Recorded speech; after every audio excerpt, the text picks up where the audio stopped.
The pirate Edward Taylor is on record as having paid Fletcher £1,700 to be allowed to land in New York City and sell his wares. In modern purchasing power, £1,700 would be about $250,000. The privateer who applied to Fletcher for a commission to attack enemy shipping would then attack anything he could defeat. Such a commission could be procured for £500. The pirate John Hoare is on record as having bought one of these commissions. The merchants who supplied New York's shops with exotic goods bought from pirates, and often had a stake in their voyages as well. An example of Fletcher's liberal interpretation of his powers is in his relationship with Thomas Tew. The legendary pirate was from an English Quaker family that had settled in Rhode Island. His history has not been recorded before his arrival in Bermuda, a smuggling capital, 52 piracy, a merry and a short life in 1692. According to sources, Tew was already enriched by piracy. There he bought a share of a ship called the Amity with gold he carried in his pockets. Other shareholders were Thomas Hall, Richard Gilbert, John Dickinson, and William Outerbridge, who was a member of the Governor's Council. Tew received a privateering commission from Governor Richier, and headed for French West Africa to attack slave ships. On the way, Tew turned pirate, with the backing of his crew.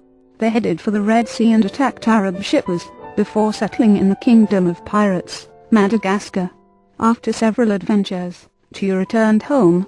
He sold his Indian textiles in New York City, and then headed to Newport, sent for his partners, and divided the spoils, some of which was buried near Newport and the rest in Boston. Tew's Bermuda backers reportedly received 14 times their investment. For Tew's share amounted to £8,000, enough to provide a high-style retirement.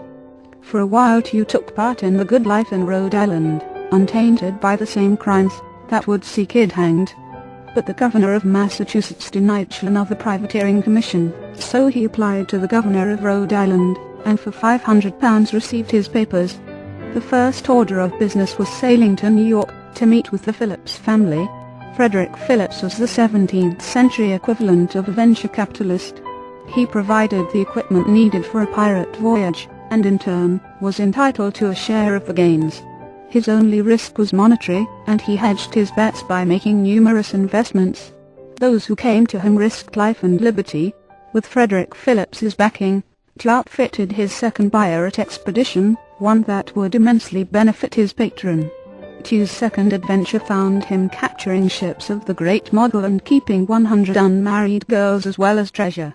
After a sojourn in Madagascar, Tew and his crew headed home again for the quiet life. This time his treasure was said to be more than £100,000.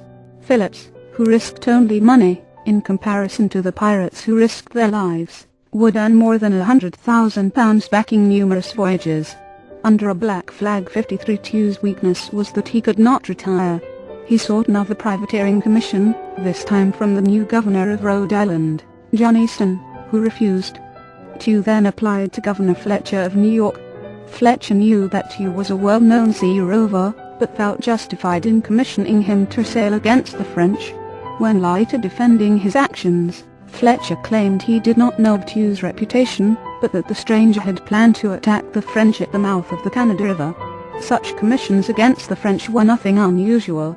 But Tew saw the situation differently.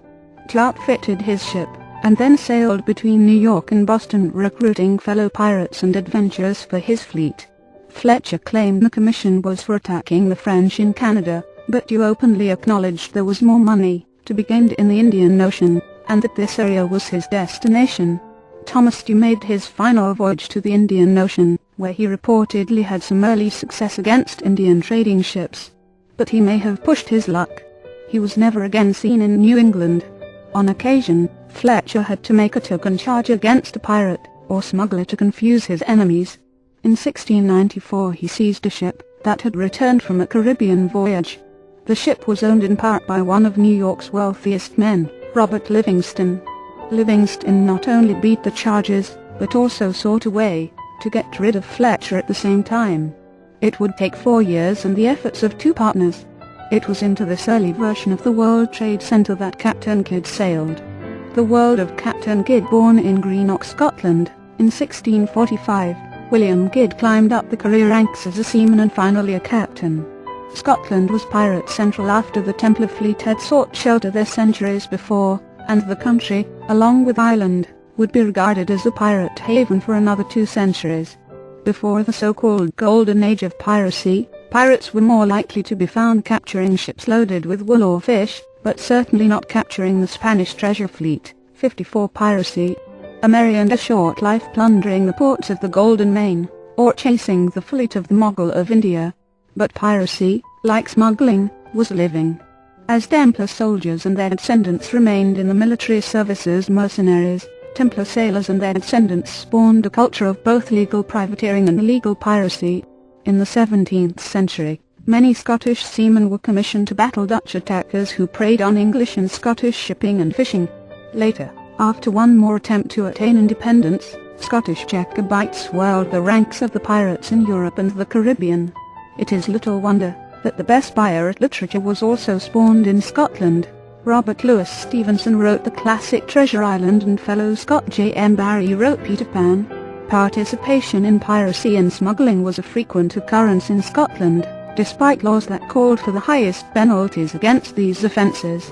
The laws were only sporadically enforced, and convictions were nearly impossible to achieve. An underground society prevailed. It was not necessarily hereditary, but it was so prevalent that it was not threatened by a justice system. From the days of the Templar demise until the 18th century, the lodges of men dedicated to a specific craft or occupation enforced their own codes and often exercised power that reached to the highest levels of government. These guilds of lawyers, sea captains, craftsmen, and soldiers were individual cells, or lodges in Masonic parlance, that operated independently yet assisted one another in ways that those outside the Brotherhood would never suspect. Freemasonry was not yet public. Before 1717 it was truly a secret society in which it was a violation of oath to admit membership, or discuss anything that went on in a Masonic meeting.